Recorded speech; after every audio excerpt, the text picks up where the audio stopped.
আমাৰ এই blue oil filter change কৰিম, DPF ফিল্টাৰ, DF ফিল্টাৰ। ইয়াত আছে মটৰটো আৰু ইয়াত এটা ওপৰত এটা। তো আপোনালোকক আজি দেখাইছোঁ DF ফিল্টাৰ কেনেকৈ চেঞ্জ কৰে, আৰু বাকী গাড়ীটো RPM নুঠে 15তকৈ বেছি, তো সেইটো ঠিক কৰিব লাগিব। ইয়াত আমি DPFটো খুলিম আৰু এইটো DF ফিল্টাৰো খুলিম, তো চাই থাকক আগত। নমস্কাৰ, মই সুপন আৰু আপোনালোকক স্বাগতম জনালোঁ সোণাল মিক্সাপ ইউটিউব আমি দুটা চেনেলৰ পাইপ আন এটা খুলিলোঁ, এইটো ভিডিঅ'। মেইন পাইপ আৰু এইটো ৰিটাৰ্ণ পাইপ আৰু এইটো কাপলাৰ। তো এইকেইটা খোলাৰ পিছত এইটো এইফালে ঘূৰাই দিলে, ৰাইটফালে ঘূৰাই দিলে এইটো ধুনীয়াকৈ খুলি যাব। এইটো খুলি থকা হৈছে। ফিল্টাৰটো খোলা হ'ল, চাই থাকক লেতেৰা আছে নে চফা আছে। চফা থাকিলে চেঞ্জ নকৰিলেও হ'ব।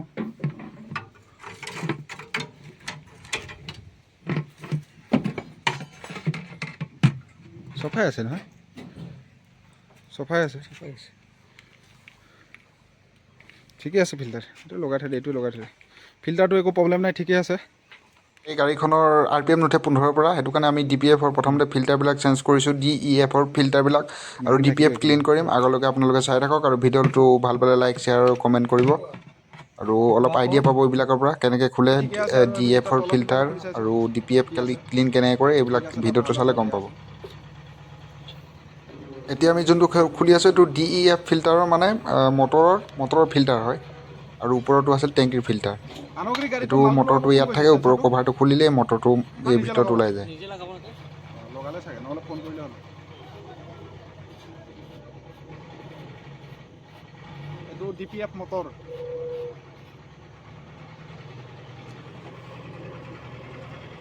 ৰবৰ এডোখৰ থাকিব নেকি, ৰবৰ এডোখৰ থাকিব।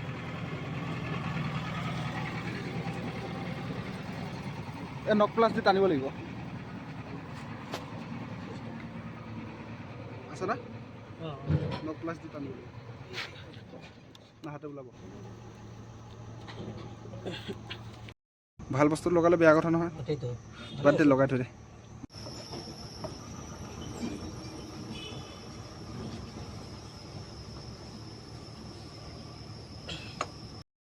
RPM নুঠে 15তকৈ বেছি নুঠে, আৰু চেক ইঞ্জিন আহি আছে।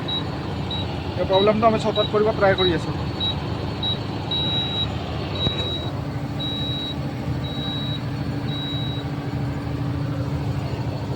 বেয়া গৰম গাড়ীটো গৰম।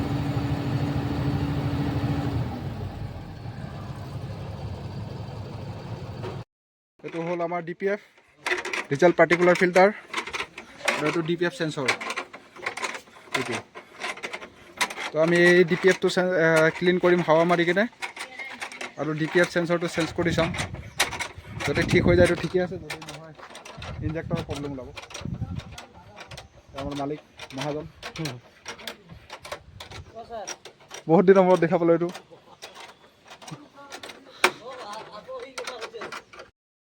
এবাৰ DPFটো খোলা হ'ল, এইটো জাম আছে মোটামুটি বহুত জাম আছে। এইটো আমি ক্লিন কৰিব লাগিব, ক্লিন কৰি কেনে হাৱা দি ক্লিন কৰিম। তাৰপিছত DPF চেঞ্চৰটো চেঞ্জ কৰি চাম লগত।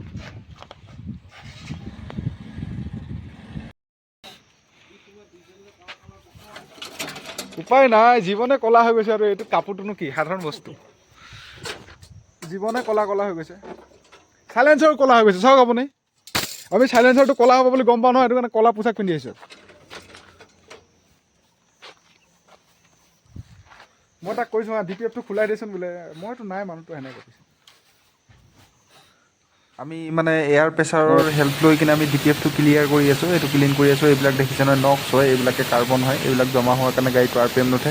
আৰু এইটো দিয়ে যাতে এই যে ধোঁৱাত কাৰ্বনটো আহে তাৰ প্ৰটেকশ্যনৰ কাৰণে, যাতে এয়াৰত মিক্স হ'ব নোৱাৰে। এইটো মানে ক্লিন হৈ কিনে ফিল্টাৰ হৈ কিনে মানে আমাৰ নেচাৰত ওলায়, মানে বা পৰিৱেশত মিল হয়, য'ত মানে কাৰ্বন নাথাকে, নক্স নাথাকে। একচুৱেলি নক্সবিলাক এইবিলাকে মানে ক্লিন হৈ যায় চাইলেঞ্চাৰ ভিতৰতে প্ৰচেছ হৈ কিনে। বাকী ইয়াত বহুত লেতেৰা বহুত ওলাইছে নক্স, এইবিলাক বহুত লেতেৰা ক'লা এইবিলাক কাৰ্বনবিলাক। তো আমি যিমান পাৰোঁ ক্লিন কৰি দিছোঁ। ক্লিন কৰাৰ পিছতো কিন্তু এটা কথা, এতিয়া এইটো ফিটিং কৰাৰ পিছত ৰিছেট মাৰিব লাগিব। যেনেকৈ আমি মোবাইলৰ ডিলিট কৰোঁ বা কেতিয়াবা গুগলৰ হিষ্ট্ৰী ডিলিট কৰোঁ, তেনেকুৱা ছিষ্টেমৰ মানে ৰিছেট মাৰিব লাগিব। ৰিছেট মাৰিলেহে গাড়ী অ'কে হ'ব। বাকী আমি যোনবিলাক মেনুৱেল কাম আমি সেইবিলাক কৰি ৰাখি দিছোঁ, কিন্তু আমাৰ মহেন্দ্ৰ ছফ্টৱেৰ নাই, টাটাৰ আছে, যোনটো মই ইউজ কৰোঁ। কিন্তু মহেন্দ্ৰা নাই কাৰণে আমি ধৰক গুৱাহাটীৰ পৰা মানুহ মাতিব লগা হয়, লেপটপ লগাব লগা হয়। লেপটপ লগালে ৰিচেট মাৰি দিয়াৰ পিছত গাড়ী অ'কে হৈ যায়। বাকী ইয়াত চাওক কেনেকুৱা বেয়া বেয়া কাৰ্বন, আৰু এইবিলাক চাইলেঞ্চাৰ নিদিলে এইবিলাক চব আমাৰ বায়ুৰ লগত মানে নেচাৰৰ লগত মিক্স হৈ যায়।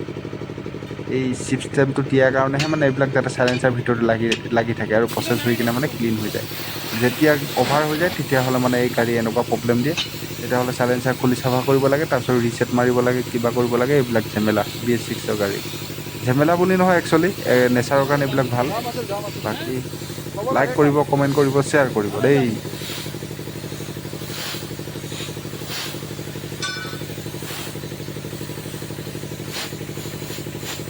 লাষ্ট প্ৰচেছ আমি এইটো এনাবন লগাই দিছোঁ। এনাবন লগোৱাৰ পিছত মানে ফিটিং কৰি দিম, আগতে যেনেকৈ খুলিছিলোঁ তেনেকৈ ফিটিং কৰি দিম আৰু গাড়ী অ'কে। নলগালেও হয়, এনাবন নলগালেও হয়, কিন্তু